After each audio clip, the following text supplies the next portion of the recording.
Hello, everyone. Well, since Mother's Day tomorrow, your sermonette's on Mother's Day. Surprise! Have you ever asked the question why we have Mother's Day today in this country? Well, it all started with one woman who wanted to honor her late mother. Her name was Anna Jarvis, and in 1905, Anna sought to create a day to honor the sacrifice mothers made for their children. In 1908, on May the 10th, she organized the first official Mother's Day service at a church in Grafton, West Virginia. But she didn't quit there. Anna launched an intensive letter-writing campaign to newspapers, politicians, business leaders, and asking them to create an official holiday. It took her 3 years for a home state to recognize it as a holiday. But on May 8, 1914, Congress passed a law designating the second Sunday in May as Mother's Day. The very next day, President Woodrow Wilson signed the bill declaring it a public expression of love and reverence for mothers, and especially for mothers that have lost sons that died in war. Anna also, and none of this I knew. This is all new, my research on it. I don't know, you all may be old hag to you guys, but it was new to me. Anna also promoted the white carnation as the official flower for Mother's Day. It was her mother's favorite flower. But what it symbolizes virtue, virtuous motherhood, purity, faithfulness, love, and charity. So just how important is mothers to God in Christ? We're going to start basically at the beginning. We're going to start in Exodus 20, verse 12. Exodus 20, verse 12. This is a commandment. Honor your fathers and your mother, that your days may be long upon the land which the Lord your God is giving you. And in Ephesians, in the New Testament, 6, and we're going to read 1 through 3. And Paul is talking here. It says, children, obey your parents in the Lord, for this is right. Honor your father and your mother, which is the first commandment with promise, that it may be well with you and you may live long on the earth. To honor our parents comes with a promise. As we can see, it is especially important to God to honor our mothers. In Proverbs 31, in verse 25 through 28, Proverbs 31, 25 through 28, it says, it's talking about the mother. Strength and honor are her clothing. She rejoices in time to come. She opens her mouth with wisdom. And on her tongue is a law of kindness.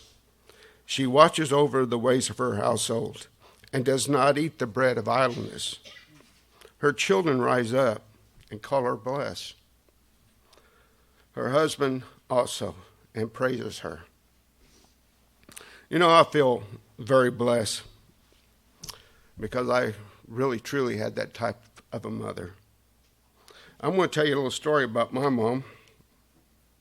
Of course, and when I first started my business up in 1997 or 96, I don't remember, my mom worked for me. She was my office manager.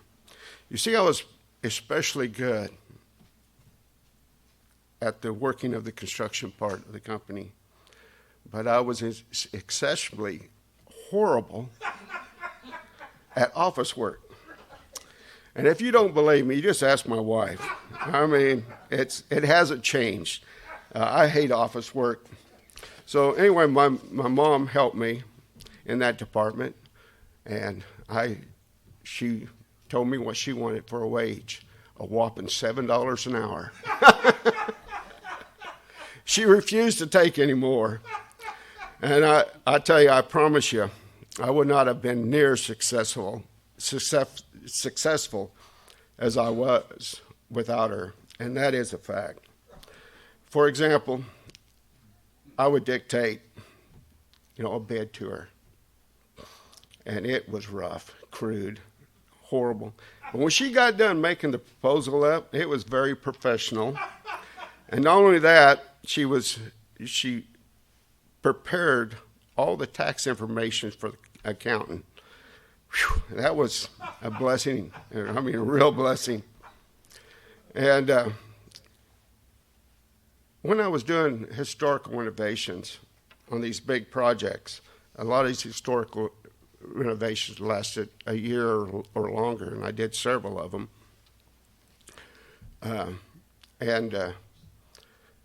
They don't pay you up front. And a lot of times it could have been 2.5 months before I get the first draw on my bed. And I was just a young company starting out. And I'd have to go get a loan to get it started because in them days we worked out of town. So I would have to get a loan in order to get through until the job was completed. We had payroll, we had mileage, we had meals, and we had motels that I had to pay for 15 people. And you're paying that. It's a chunk of change. And I sure didn't have it. And I remember the first job I did, we figured out how much money we thought we would need.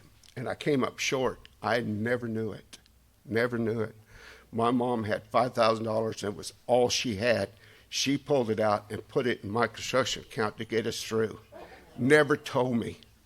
Never told me until we got at the end of the job a year later.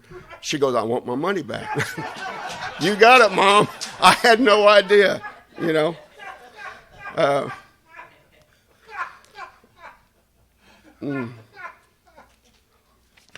So, do you remember what the white carnation stood for, symbolized virtue of motherhood, purity, fidelity, love, charity? I was very blessed with that kind of a mother, that is for sure. In John, we're going to read John 19, 25 through 27. Now there stood by the cross of Jesus was his mother and his mother's sister, Mary, the wife of Cleopas, and Mary Magdalene. And when Jesus therefore saw his mother and the disciple whom he loved standing by, he said to his mother, "Woman, your son. Behold your son." Then he said to the disciple, "Behold your mother." And from that hour, the disciple took her as his own to his own home. Christ, one of his last acts while on the cross was to make sure his mother was taken care of.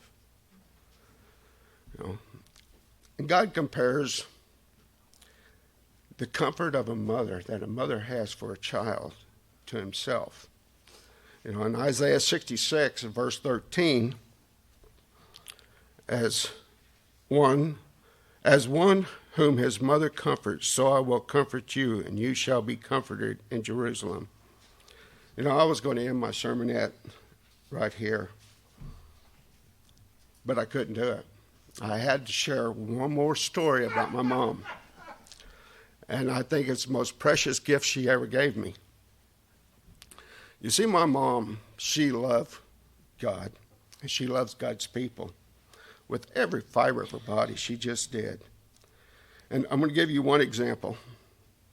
And believe me, there's many more.